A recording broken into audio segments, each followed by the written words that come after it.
Hey, to all the spooks out there. Welcome back to another episode of Spine Chilling Chats, where every Wednesday we dig up the darkest corners of true crime, history, folklore, and the supernatural. I'm Ange. And I'm Amanda.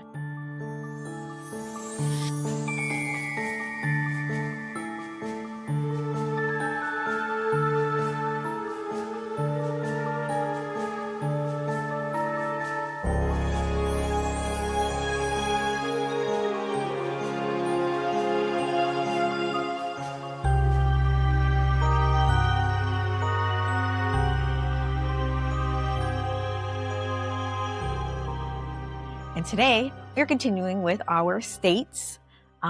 It is time for my true crime, and it is in Colorado. Colorado knows how to party. Oh, that's California. I know. I don't. There's no songs about Colorado. No, there's not. I think. So I have Vincent Groves. He was born April 19th, 1954, and he was a serial killer who murdered at least 7 girls and a woman in Denver, Colorado between 1978 and 1988.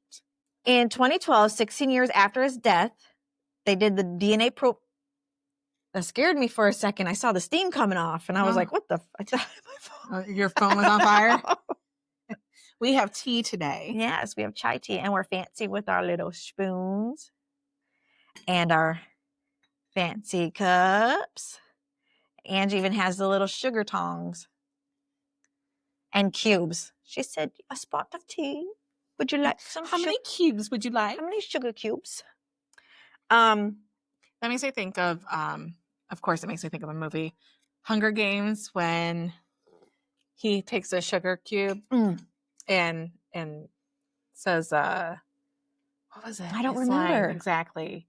Sugar cube or something. They're for the horses, but like we can do whatever we want. I don't remember that. Yeah, it was the one hot guy. Oh, what was it? Finnick told Katniss that when they're in the arena. Not that arena, but like when they were getting ready to go. I don't remember. Parade around. But yeah, I'll have to. Finnick was hot. His guilt was conclusively proven in 4 murders with the help of DNA profiling in 2012, 16 years after his death. As a result, which his total victim count remains unknown. Go figure, because they all really are unknown. I mean, just because you can get caught or whatever doesn't mean that you're only going to admit to those ones. Not that it matters, because you killed somebody, you're going away forever anyway, but they don't like to admit how many they've actually killed, or they exaggerate how many they've killed. Yeah. One or the other. It's either they only admit to the ones that they were caught for or more. Yeah. According to the Denver police, based on circumstantial evidence and testimonies, he could have been responsible for more than 20 murders. So Vincent Darrell Groves, born April 19th, 1954, in a family of a postman and a teacher. He's the oldest of 3 boys, and they lived in western Denver suburb of Wheat Ridge. It's inhabited by a number of upper middle class people. Vincent's parents were law-abiding average citizens who took good care of their children. He attended Wheat Grove High School and graduated in 1972, the only Black student from his class. One of his classmates, Dave Logan, who would later become a prominent professional football player and coach. With a tall and athletic physique, Vincent spent his high school years as a member of the school's basketball team.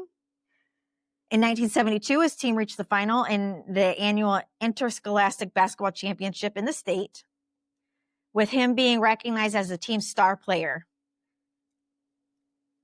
He was popular and had many friends and acquaintances. After school, he went to Coe College in Cedar Rapids, Iowa, where he played for the local basketball team. But he lost interest in that and was like, let's start killing people. Yeah. And of course, he lost interest in the studying, because who likes school? I mean, I guess I do, because I did like school. I didn't like the drama part of it, but I didn't really have drama.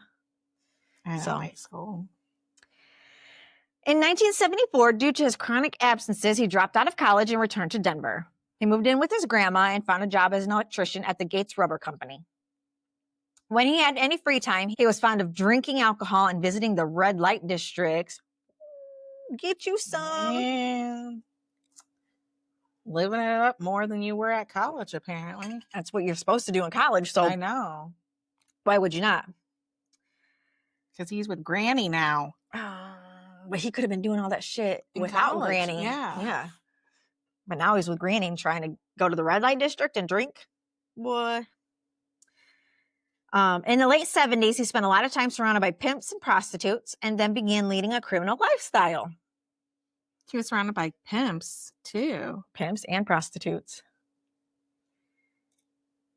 And he began a criminal lifestyle. In late of 1977, he met 17-year-old Jeanette Baca, who he persuaded to join his entrepreneurship to become a prostitute. And he became her pimp. On June 11th, 1978, Baca's naked body was found in the woodland in Jefferson County. Well, he didn't do a good job. Well, he probably murdered her. I know, but, like, why are you... Why are you're trying to make money? Yeah, why are you going to get Why are you going to kill your moneymaker? Right. Did you think about that? Unless she wasn't bringing in enough. Right. The police interrogated Groves, but there was no evidence of his guilt, so he wasn't charged.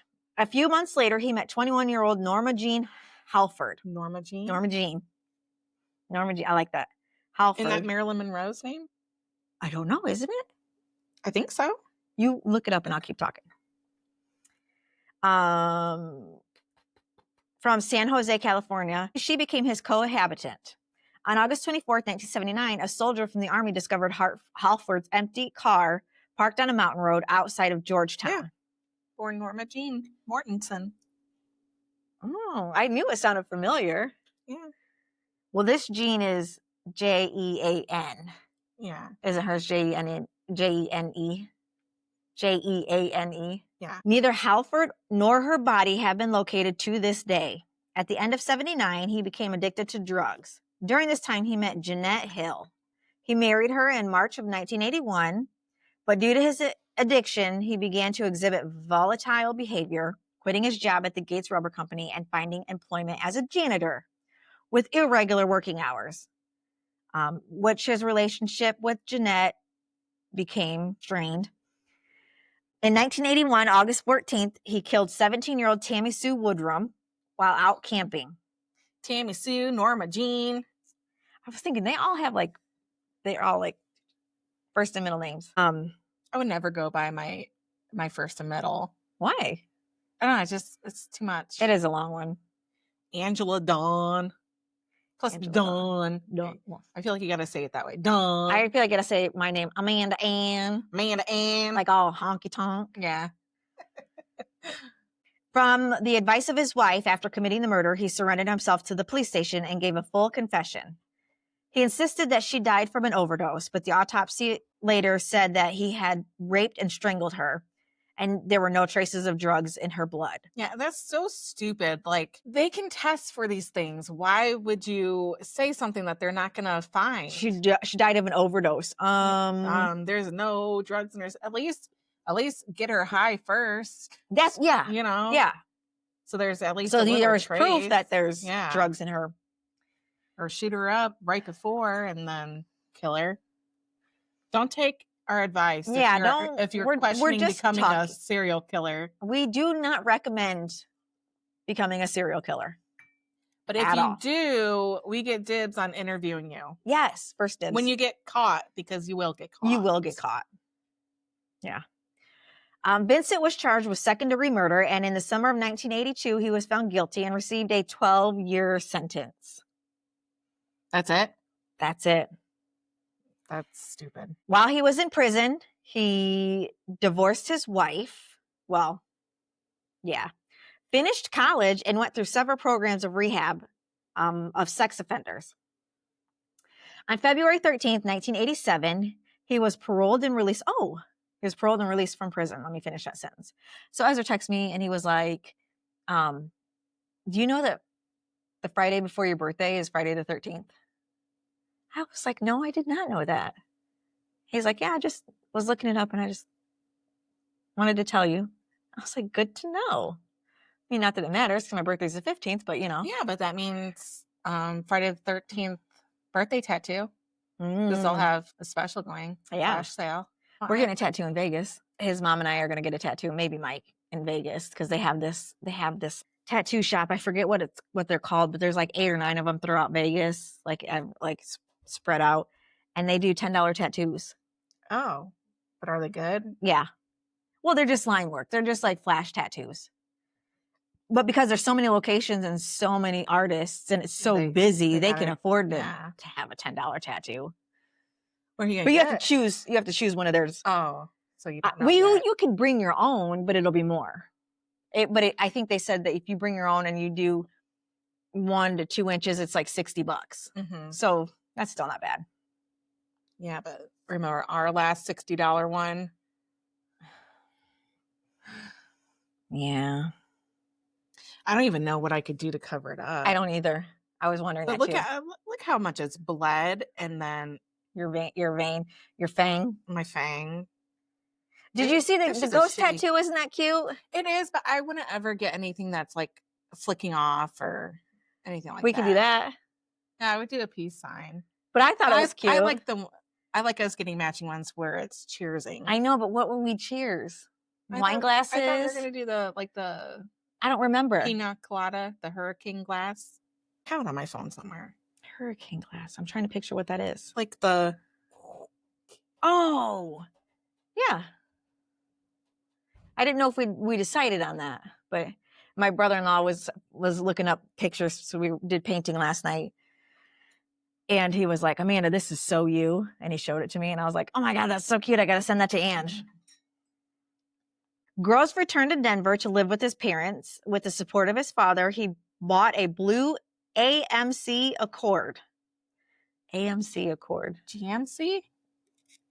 AMC is a theater. I know. The AMC Accord is a compact car manufactured and marketed by the American Motor Corporation from 1978 through 1983. Oh, so it was gone before. Yeah. And found a job as a janitor, working both at one of the local churches and at a department store. In his spare time, he visited the main streets in Colfax Avenue, where prostitution and drug trafficking were beginning to flourish due to the social and economical upheavals, the highest crime rates at that time being recorded. So he got his life together-ish after prison, and now he's hanging back out with the same prostitutes crowd. And drugs. March of 1978, he met 20-year-old prostitute Sheila Washington on Colfax Avenue. He paid for her services, drove her to a motel, and after sharing drugs together, he beat and attempted to strangle her. The residents at the motel overheard the noises coming from the room, which he fled from the scene. Washington survived the ordeal and managed to describe her assailant in his car, but couldn't give a name, thanks to which Groves avoided detection. In August of 1988, Washington identified his car and reported it to the police. And at the same time, he became a suspect in the murders of more than 20 Denver girls, all of whom had been strangled. The investigators found that he was familiar with the victims and was a known drug dealer among the pimps and prostitutes on Colfax Avenue, even being the last person seen with the victims in some cases. Based on circumstantial evidence and testimonies, Vincent Groves was arrested on September 1st, 1988, and interrogated. During the interrogation, he categorically denied any involvement and insisted on his innocence. Of course, they took some blood samples of him, his parents, ex-wife, and a number of acquaintances were interrogated. His car and apartments, I don't know why he's got more than one, were searched, but no evidence was found against him. As a result, he was ultimately charged with only assaulting Sheila Washington. Some of these guys got all the luck. All these killers and offenders get away with shit too much. In a lawsuit that was opened up in the early 1989, he claimed that he was acting in self-defense. after she stole $1,600 and tried to attack him, which was supported by the fact that she had been convicted of cocaine possession at the time. So since he was able to prove that she was a drug addict prone to committing such offenses, in February of that year, Groves was acquitted. Like, I don't care that you're doing drugs and you have these offenses. He still assaulted you. Yeah. Why?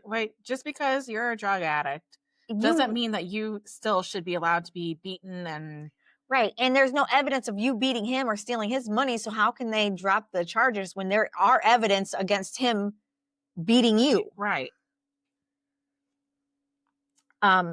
He did not go free because by that time, according to the results from a DNA test, Groves was linked to murders of 19-year-old Juanita Lovato, whose naked body was found in April of 1988 in a rural area of East Denver, and 25-year-old Diana Mancera, whose body was found in the neighboring Adams County near I-25 west of Denver.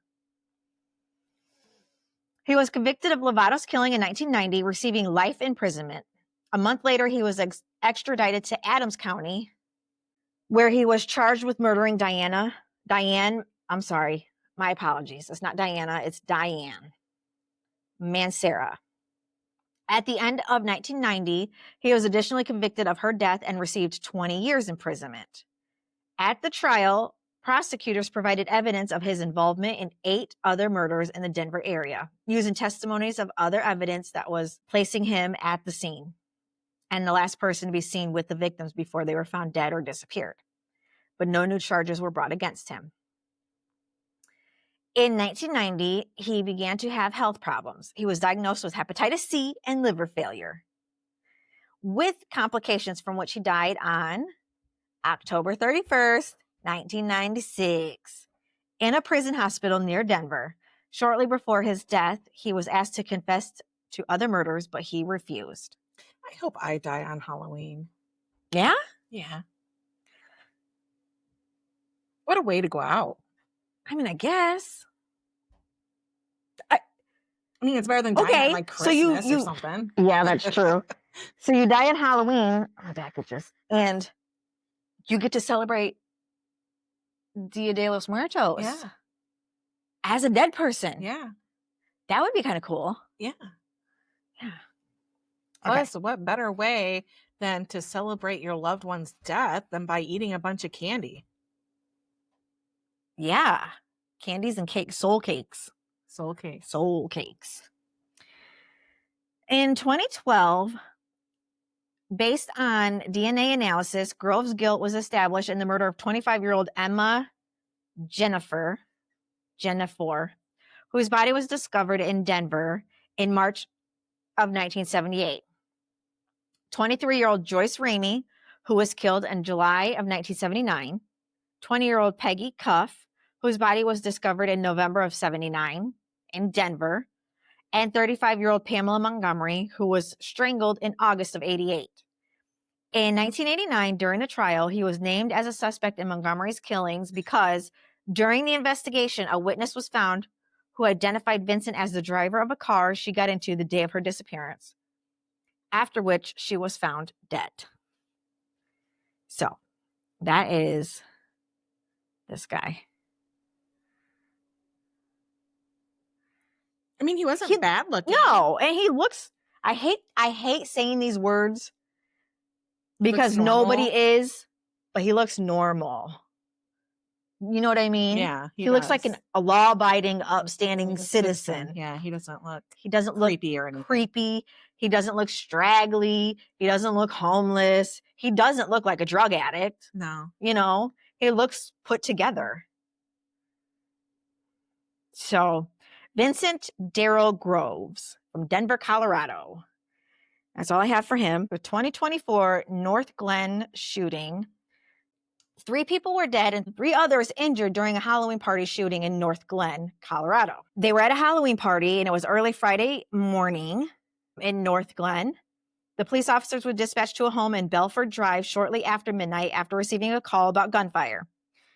1 person was pronounced dead at the scene and 5 others were transported to the nearby hospital with gunshot wounds. 2 of the people hospitalized later died. They believe there were multiple shooters. and they do not have suspect in custody, according to James Burleson, a public information officer for North Gun Police Department. A temporary shelter-in-place order was issued for residents in the area of the shooting, but obviously was lifted a short time later. They still didn't have any suspects? Yeah. I'm hot. You're hot? Mm-hmm. Do you have any hot flash? I don't know, but I am burning up. Because I'm comfortable and I'm always cold. And I always run hot. And I even have like a sweatshirt on. Oh, are you finally getting to that age? I hope not. No. There was a deadly car crash where a 15-year-old boy died trick-or-treating in 2021. Is that what it was, or 2022? This one says 2021. The poor kid. It was on Chambers Road. This was also in Colorado. He was out trick-or-treating. Of course, he was hit by a car, but the driver stayed at the scene. So that night, Wyatt is his name, set out to trick-or-treat with 3 costumes in his backpack. He and some friends stopped at an Aurora 7-Eleven to grab some snacks just after 6 p.m. Wyatt left the 7-Eleven and entered a crosswalk at Chambers Road and Hampton Avenue. He was hit by a car.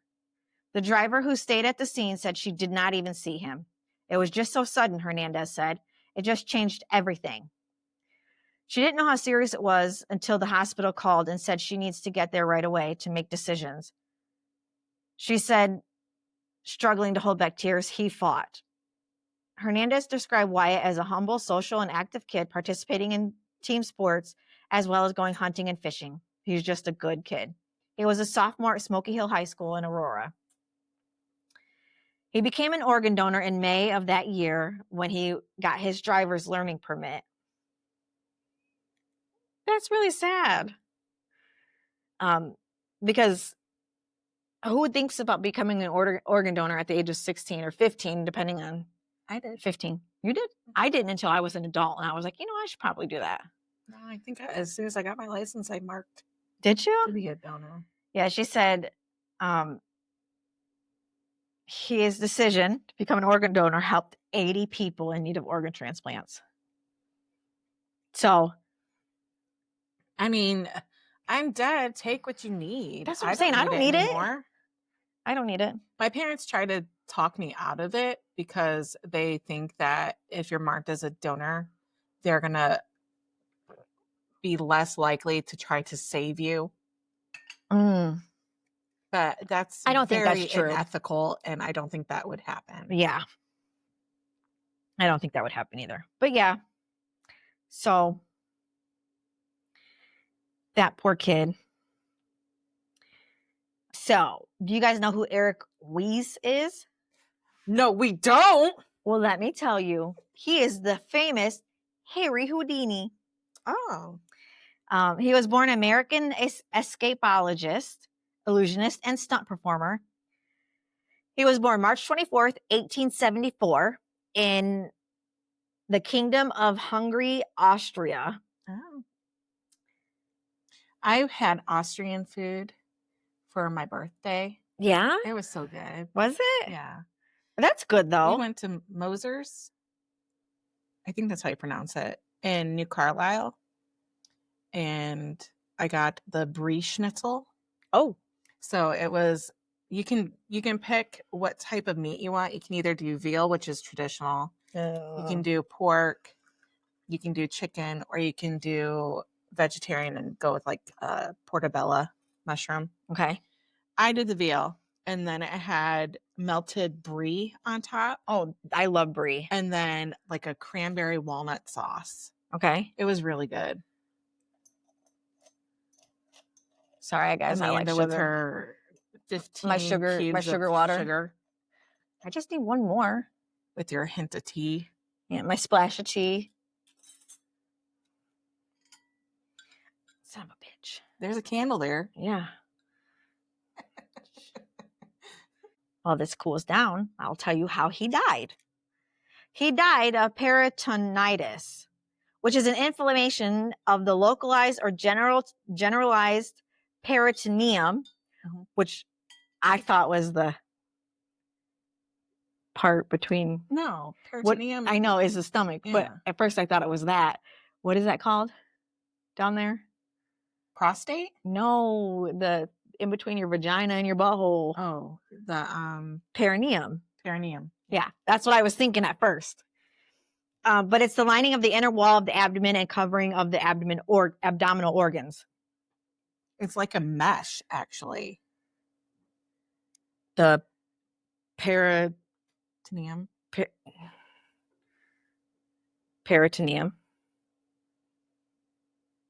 That's what holds it all. What was the one called? The one down there? Perineum? Perineum? I don't know. I don't think that's right. The taint. The taint. He was 5'6", was active between 1891 and 1926. He first attracted notice in vaudeville in the United States, and then as Harry handcuffed Houdini on a tour in Europe. Perineum. Why would they name him something so close? Peritoneum. Peritoneum, and this is perineum. Yeah, because I had to have that cut when I had my kid. An episiotomy. Episiotomy. Yes.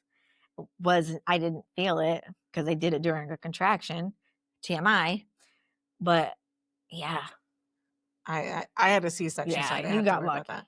And with Landon, he was so little, I didn't have to worry.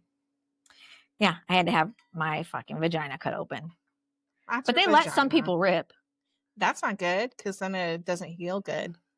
Yeah, but when they stitch you up, it causes scar tissue and that doesn't stretch. Know what I mean? No. Scar tissue doesn't stretch and it's on my vagina.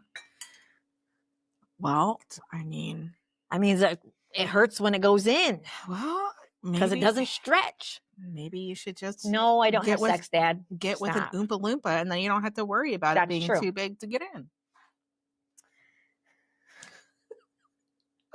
Maybe the Oompa Loompa is proportionate.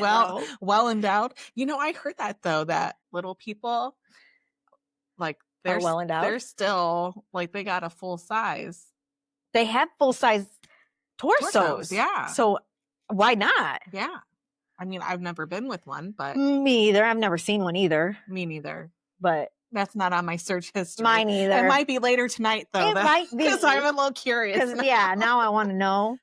But it's not something that I just Googled and was like, let me know. Although my how search big history is little person's penis is. Not about that kind of stuff. No. But death and killing and all that stuff we could go to jail for. Yeah. He challenged police forces to keep him locked up. He extended his repertoire to include chains, ropes, and slung from skyscrapers, straitjackets, underwater, and having escaped from and hold his breath inside a sealed milk can with water in it. In 1904, thousands watched as Houdini tried to escape from special handcuffs commissioned by London's Daily Mirror, keeping them in suspense for an hour. Another stunt saw him buried alive and only able to claw himself to the surface. Those don't sound like tricks to me. You know what I mean? Like, if you're stuck underground and you're being buried alive, you're going to do whatever you can to get out. And that's what he did. He clawed himself out. So how is that a trick? Probably because he was supposed to be locked up somehow. Maybe. Well, and it's not a trick. He's an escape artist. So yeah, he's good at escaping. Yeah, that's true. He emerged in a state of near breakdown. While many suspected that these escapes were faked, Houdini presented himself as the scourge of fake spiritualists, pursuing a personal crusade to expose their fraudulent methods. As president of the Society of American Magicians, he was keen to uphold professional standards and expose fraudulent artists. He was also quick to sue anyone who imitated his escape stunts. He made several movies, but quit acting when it failed to bring him money. He was also a keen aviator and became the first man to fly a power aircraft in Australia. He was born in the Budapest Kingdom of Hungary to a Jewish family. His parents were Rabbi Meir Samuel Weiss and his mother was Cecilia Steiner. He was fourth of 7 children. He arrived in the United States on July 3rd, 1878 on the SS Frisia with his mother, who was pregnant, and his 4 brothers. The family changed their name to German spelling Weiss, and Eric became Eric, E-H-R-I-C-H, became Eric, E-R-I-K. They lived in Appleton, Wisconsin, where his father served as a rabbi of the Zion Reformed Jewish congregation.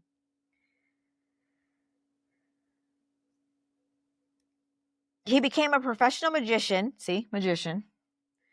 He began calling himself Harry Houdini after the French magician Jean-Eugène Robert Houdin, after reading Robert Houdin's autobiography. In 1890, later in life, he claimed that the first part of his new name, Harry, was an homage to American magician Harry Keller, whom he also admired. When he was a teenager, he was coached by magician Joseph Rinn at the Pastime Athletic Club. He began his magic career in 1891, but had little success. He appeared in 10 acts with strongman Emil Jarrow. He performed in dime museums and sideshows, and even dubbed as the Wild Man at a circus. He was kind of ripped. Yeah. Houdini focused initially on traditional card tricks. At one point, he billed himself as the king of cards. Some, but not all, professional magicians would come to regard Houdini as a competent but not particularly skilled sleight of hand artist, lacking the grace and finesse required to achieve excellence. He began experimenting with escape acts. Look at that. Mm-hmm. I never knew what he really looked like. Really? Yeah, like this. Like, I've seen his face, but I didn't know, like, His body. got some muscles. Well, you'd have to if you had to hang upside down and try to bend and contort to unlock things and get chains off, you know? That is true. In the early 1890s, he was performing with his brother Dash Theodore as the Brothers Houdini. The brothers performed at Chicago World Fair in 1893 before returning to New York City and working as Huber's Dime Museum for near-starvation wages. In 1894, he met a fellow performer, Wilhelmina Beatrice, or Bess Rayner. Bess was initially courted by Dash, but she and Houdini married. No, he stole her. With Bess replacing Dash in the act. So he kicked his brother out, stole his girl. Kicked his brother out of the act, and then named their act the Houdinis. She worked as his stage assistant. His big break came in 1899 when he met manager Martin Beck in St. Paul, Minnesota. Impressed by Houdini's handcuffs act, Beck advised him to concentrate on escape acts and booked him on the Wolfram vaudeville circuit. Within months, he was performing at the top vaudeville house in the country. In 1900, Beck arranged for Houdini to tour Europe. After some days of unsuccessful interviews in London, Houdini's British agent, Harry Day, helped him get an interview with C. Dundas Slater, the then manager of the Alhambra Theater. He was introduced to William Melville and gave a demonstration of escape from handcuffs at a Scotland Yard. He succeeded in baffling the police so effectively that he was booked at the Alhambra for 6 months. His show was immediately hit, and his salary rose to $300 a week, which is equivalent to $11,339 in 2024. A week. I need that kind of job. Me too. Between 1900s and 1920s, he appeared in theaters all over Great Britain, performing escape acts, illusions, and card tricks, outdoor stunts, becoming one of the world's highest paid entertainers. He also toured the Netherlands, Germany, France, and Russia, and widely became known as the Handcuff King. In each city, he challenged local police to restrain him with shackles and lock him in their jails. In many of these challenge escapes, he was first stripped nude and searched. Yeah. That's awkward. Yeah, a little bit. In Moscow, he escaped from a Siberian prison transport van. Do they check the orifices too? I don't know. He might have a key hidden somewhere. But how would he have a key to, they're not all the same. Sleight of hand. He might have stolen. Yeah. Yeah. Sleight of hand. grab your keys, stick it up his rump. Prison purse. Or under his tongue. So he escaped from a Siberian prison transport van, claiming that he had been unable to free himself. He would have had to travel to Siberia, where the only key was kept. In Cologne, Houdini sued a police officer, Warner Graff, who alleged that he made his escapes via bribery. Houdini won the case when he opened the judge's safe. He later said the judge had forgotten to lock it. With his newfound wealth, he purchased a dress said to have been made for Queen Victoria. He then arranged a grand reception where he presented his mother in the dress to their relatives. Houdini said it was the happiest day of his life. In 1904, he returned to the U.S. and purchased a house for $25,000. Isn't that fucking awesome? But in 2024, that is equivalent to $874,907. It's almost $1 million home. Ugh. But you know what? I was talking to Leslie last week or the week before, I don't remember.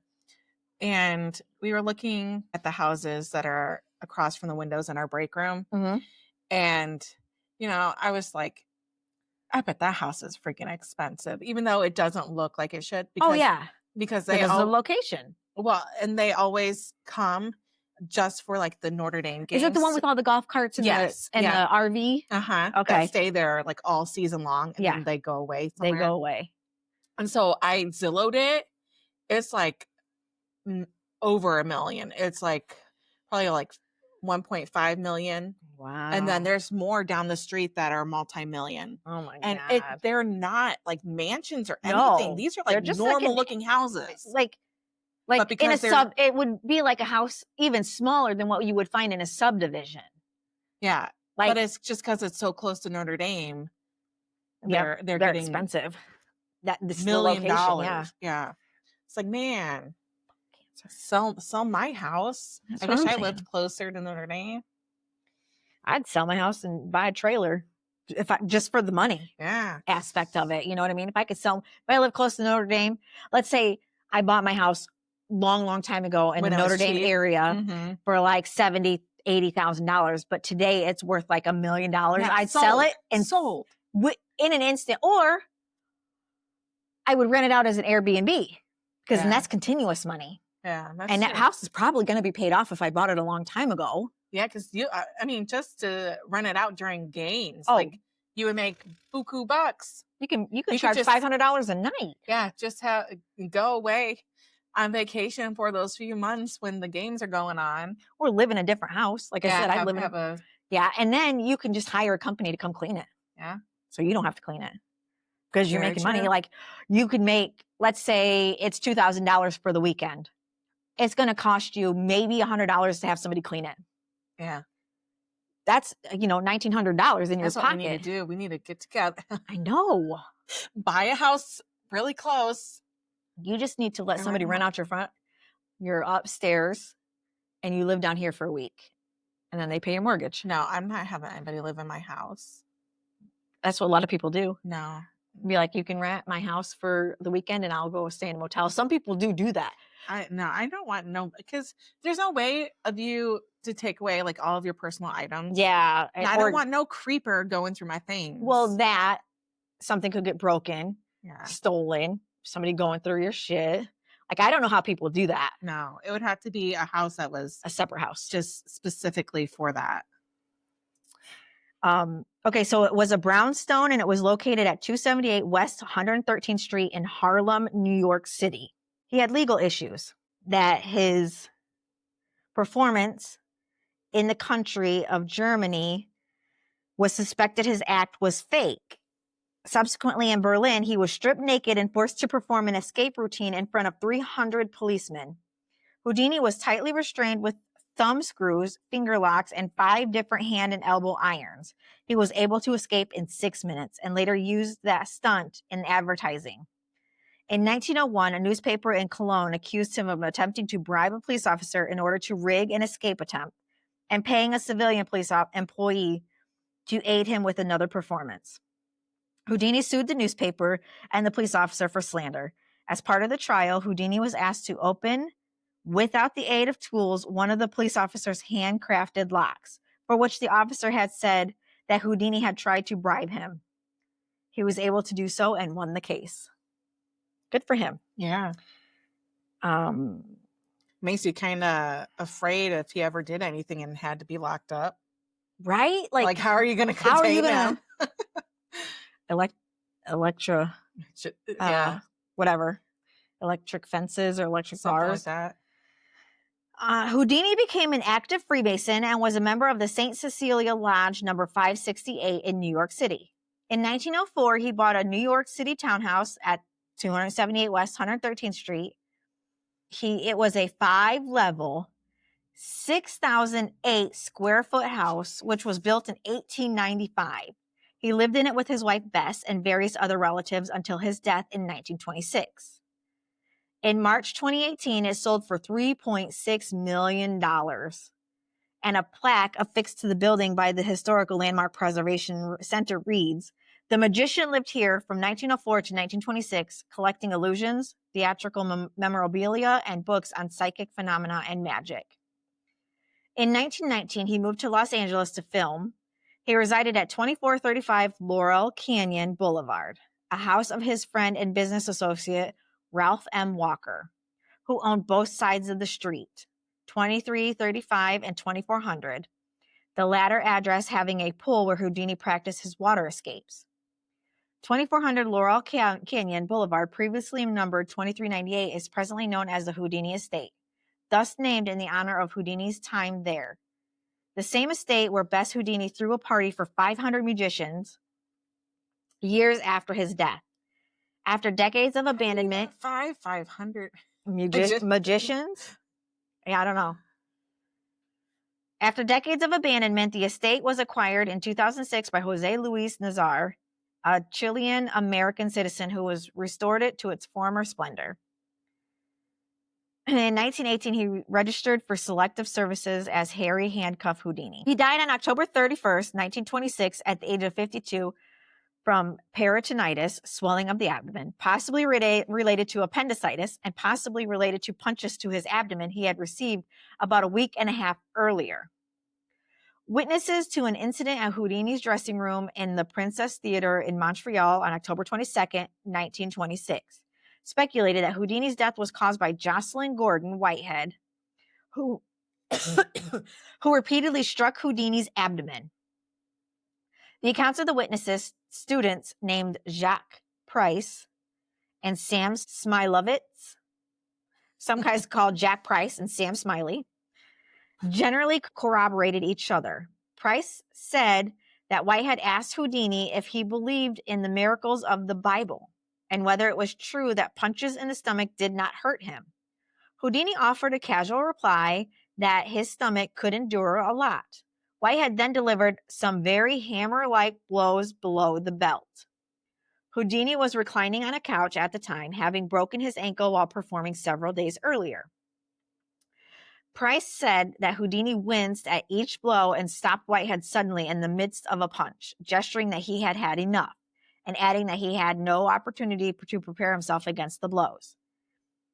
He did not expect Whitehead to strike him so suddenly and forcefully. Had his ankle not been broken, he would have risen from the couch to do a better position and brace himself. Well, yeah, you got to tense up your stomach muscles. Yeah, you can't just lay on the couch. Yeah.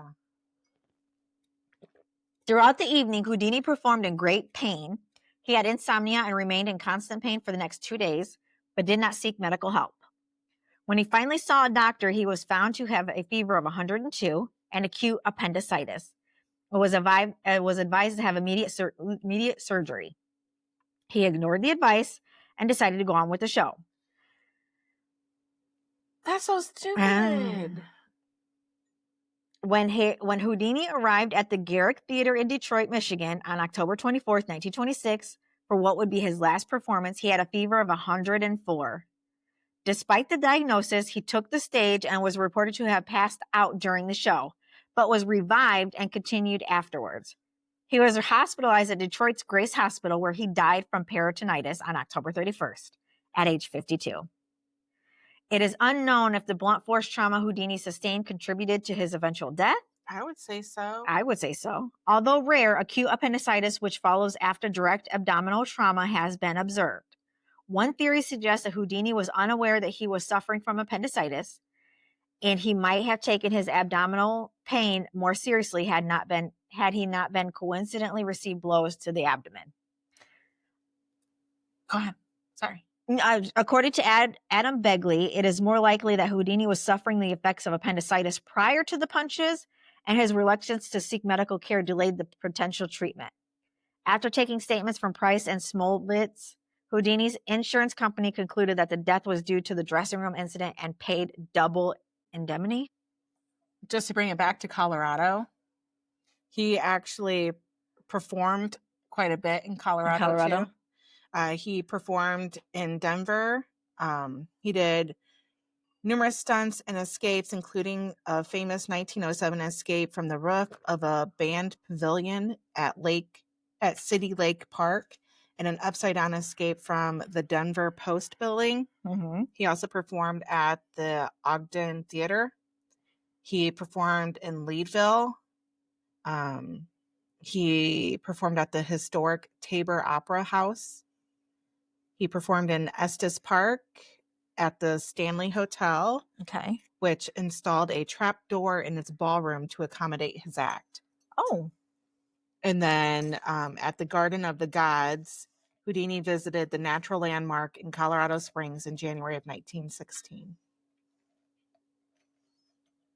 So, yeah. Other connections, he was known to stay at the high-end Denver hotel, the Brown Palace Hotel. And then in addition to performances, he spoke in Denver to debunk spiritualists, drawing a large crowd at Denver University. So he spent some time in Denver. That's good. And other areas in Colorado. Yeah, because this is about Colorado, but I was like, you know what? That serial killer was killed on Halloween. I want to do Halloween. Well, and it still fits. It is. Still fits doubly. It fits. So at his funeral was held on November 4th, 1926 in New York with more than 2,000 mourners in attendance. He was interred in the Macpla, I don't know how to say that, cemetery in Glendale, Queens, with the crest of the Society of American Magicians inscribed on his gravesite. There was a bust that was added to the Exarta in 1927, a rarity because graven images are forbidden in Jewish cemeteries. Oh, I didn't know that. But in 1975, it's empty. I know, I just took the last of it. You can have... No, that's okay. That's enough. That'll wet your whistle.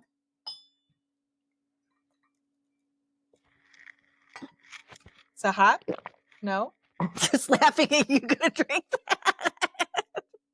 Is there some in there? The bust was destroyed by vandals in 1975. And then there was a temporary one there until 2011. And then the Houdini Museum in Scranton, Pennsylvania, placed a permanent bust with the permission of Houdini's family at the cemetery.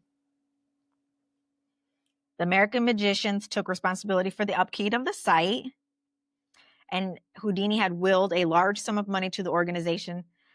He had grown from one club to 5,000 to 6,000 dues paying memberships worldwide. Wow.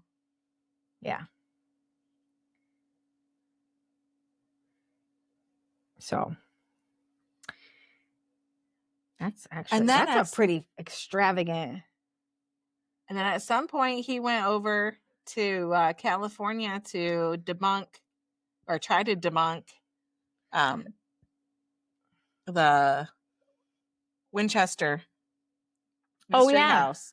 Yeah. I remember that. Mm-hmm. And he is somewhat responsible for it being named that.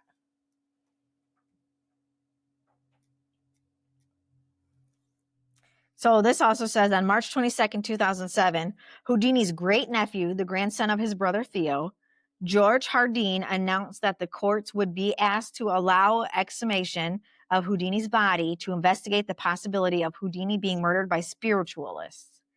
as suggested in the biography, The Secret Life of Houdini. Come on. Yeah.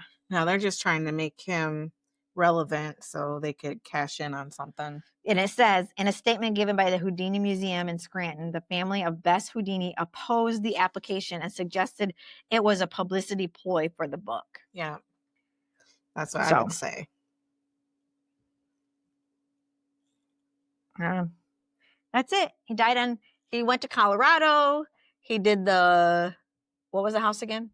The Winchester House. Mystery House in California. And he died on Halloween.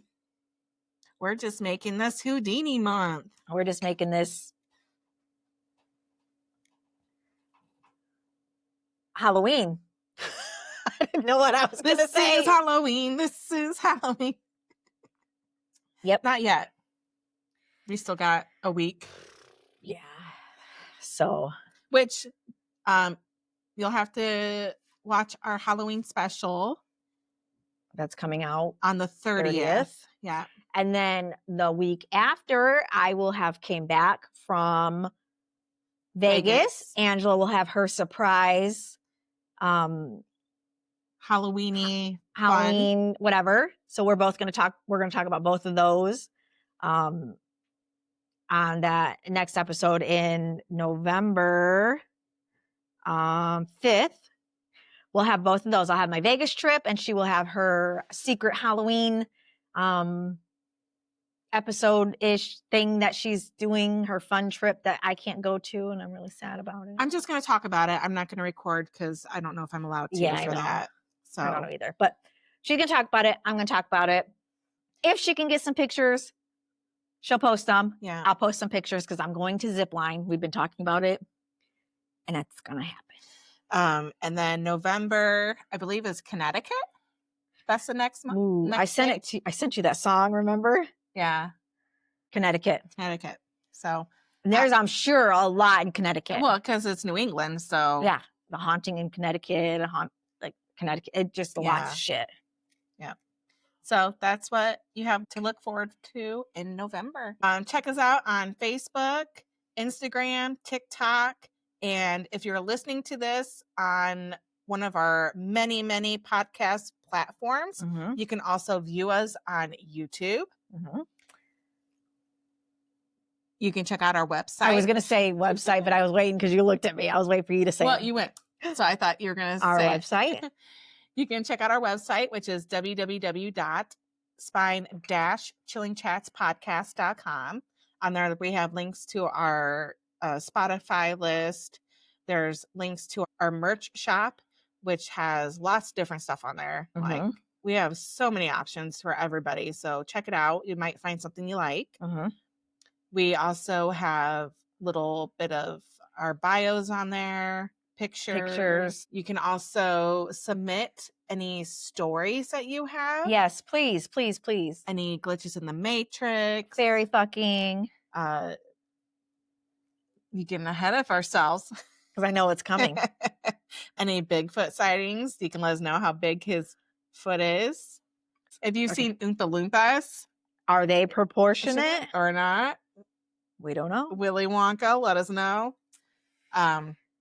So you can submit those on our website, or you can email them directly to us at spinechillingchatspodcast@gmail.com. Yes. And there is no hyphen in that one. No. And please, you guys, send us some messages, inspirations, ideas, something you want us to cover, any of your stuff that's happened to you, just anything. Let us know, and we'll cover it, and we'll totally give you credit for it. Unless you want to be held anonymous, then that's fine too.